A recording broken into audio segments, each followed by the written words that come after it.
Então, vamos ver como é que isso é implementado na prática. Então, esse é o código do autor, código original do trabalho, e essa implementação ela foi feita na primeira versão do TensorFlow. Então, a primeira versão do TensorFlow ela já não é tão utilizada, já tem a segunda versão, mas a forma de implementação ela é bem semelhante ao que a gente já conhece do PyTorch. Então, a forma de utilização ela vai ser bem similar, mas a gente só vai ver aqui alguns dos pontos que a gente já mencionou, que é como a gente utiliza as imagens e como a gente implementa as losses para fazer o treinamento do modelo. E aí a gente vai ter as variáveis que vão representar a imagem dos dispositivos móveis, a imagem que a gente vai dar como entrada para o modelo. Então a gente tem uma variável para essas imagens e a gente vai ter a variável das imagens alvos, que é a imagem da câmera DSLR, que é o nosso ground truth, a imagem que a gente quer reproduzir. E a gente vai passar a imagem do dispositivo móvel para o modelo.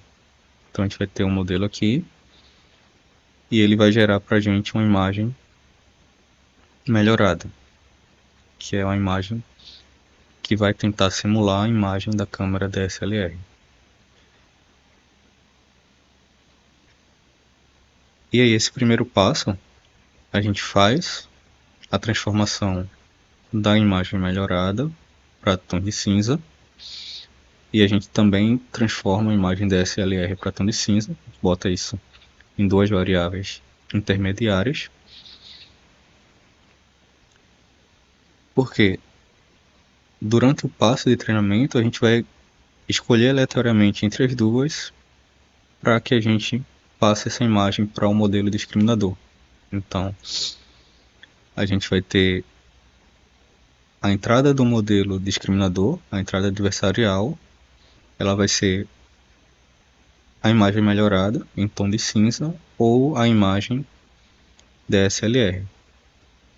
Então a gente tem um termo aqui ADV, e aí basicamente a gente tem a multiplicação. 1 menos ADV mais a multiplicação da imagem DSLR com ADV. Então se esse ADV ele for zero, eu vou zerar esse termo, eu vou ter só a imagem melhorada, caso contrário eu vou ter só a imagem DSLR. Isso vai definir qual vai ser a entrada do meu discriminador, a entrada do modelo adversarial.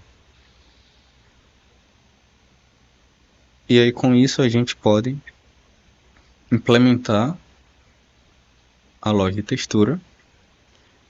Então basicamente vai ser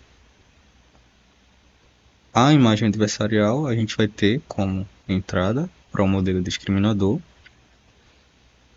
e ela vai ser ou a imagem melhorada ou a imagem alvo, a imagem da câmera DSLR. E aí isso vai dar para a gente uma predição, se ela é real ou não. Vai dizer para a gente se essa imagem é verdadeira, se é da câmera DSLR ou se é uma imagem simulada.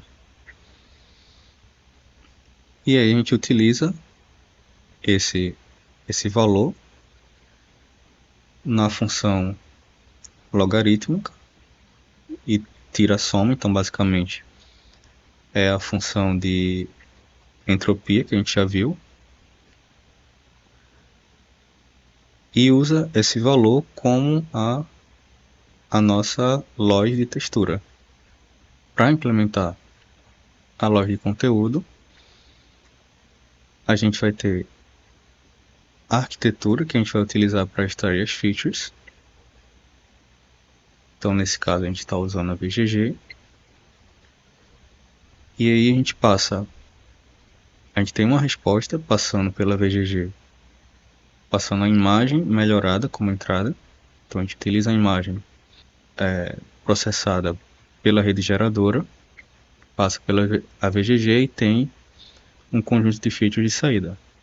E a gente passa também a imagem DSLR pelo mesmo modelo, para extrair as mesmas features que foram extraídas da imagem melhorada. E aí, com esses dois conjuntos de ativações, a gente computa a diferença entre eles e gera o termo de Lois que representa o conteúdo. O terceiro termo de Lois, o de cor, então basicamente a gente vai apenas aplicar um blur na imagem melhorada, na imagem da câmera DSLR, e aí com as imagens desfocadas a gente tira a diferença e tira a média para poder computar a loss de cor. E a loss variacional, então basicamente a gente tem que computar a diferença, né, o gradiente nas direções x e y da nossa imagem melhorada, que foi processada pelo modelo. A gente tira essas diferenças e escala pela imagem, pelo valor dos pixels que a gente tem na imagem. E aí com isso a gente vai ter a nossa loss variacional. E para gerar a loss final a gente basicamente utiliza esses termos para quantificar qual loss, qual termo a gente vai priorizar durante o treinamento e faz a soma de todos os termos que a gente tem para computar a loss final, a loss total. Então a ideia do treinamento é que a gente otimize o modelo para minimizar essas 4 componentes que a gente separou para cada característica da imagem. E aí a gente já viu como gera o conjunto de dados, como a gente faz o design da loja para fazer a otimização desse problema, né, de melhoria das fotos. E aí falta só a métrica que a gente tem para tentar medir o desempenho do modelo. Quanto a gente quantifica que o nosso modelo ele está conseguindo alcançar o resultado esperado. E aí uma métrica muito utilizada nessa parte de avaliação da qualidade de imagem é o PSNR, que basicamente ela vai ser uma métrica que utiliza o MSE, mas vai tentar escalar isso com base na intensidade dos pixels que a gente tem na imagem. Então ele vai utilizar o valor máximo dos pixels, vai fazer essa divisão pelo valor do MSE e vai aplicar um logaritmo para ter isso escalado com base na precisão dos bits que a gente está utilizando na imagem. Então, quando a gente vai fazer essa comparação, utilizar o MSE diretamente, ele acaba não sendo ideal porque a gente tem essa diferença da quantificação dos pixels quando a gente vai computar a diferença dos valores. E aí, utilizando essa ponderação com o valor máximo, a intensidade máxima e o logaritmo, a gente consegue escalar essa diferença com o PSNR. E aí basicamente essa métrica ela é muito boa de ser utilizada quando a gente está comparando um ajuste entre uma mesma imagem. Então a gente tem um ruído numa imagem e quer comparar se a gente conseguiu remover esse ruído, se a gente conseguiu fazer uma transformação na imagem. E aí o PSNR dá pra gente essa taxa de a relação do ruído com o sinal que a gente está observando. E aí uma outra métrica que também é muito utilizada é o Structural Similarity Index, que basicamente vai utilizar 3 termos, vai quantificar a luminância, o contraste e a estrutura dentro da imagem.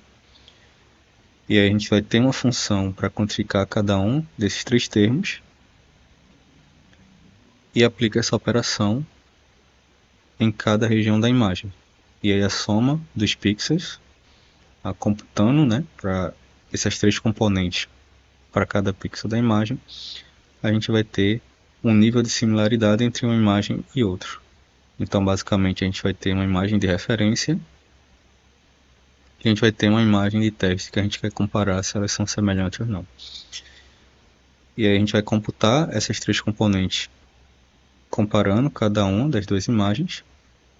A gente vai utilizar a média e a variância das 2 imagens, vai computar a relação entre elas, e aí com o SSIM a gente consegue perceber se elas são diferentes ou não, com base na luminância, no contraste ou no conteúdo, na estrutura. E aí o resultado, né, do modelo. Então, eles compararam com alguns algoritmos mais tradicionais que tentavam fazer essa melhoria e compararam com os dataset, a imagem do dataset que eles geraram. E a gente vê que os valores do algoritmo que a gente viu agora, eles são bem melhores do que os outros, chegando a valores acima de 90%, perto de 95%, para as métricas de avaliação de qualidade. E aqui tem alguns resultados das transformações. Então a gente tem as imagens em cima, as imagens de entrada, e as imagens de baixo são as imagens processadas, as imagens com as transformações do modelo.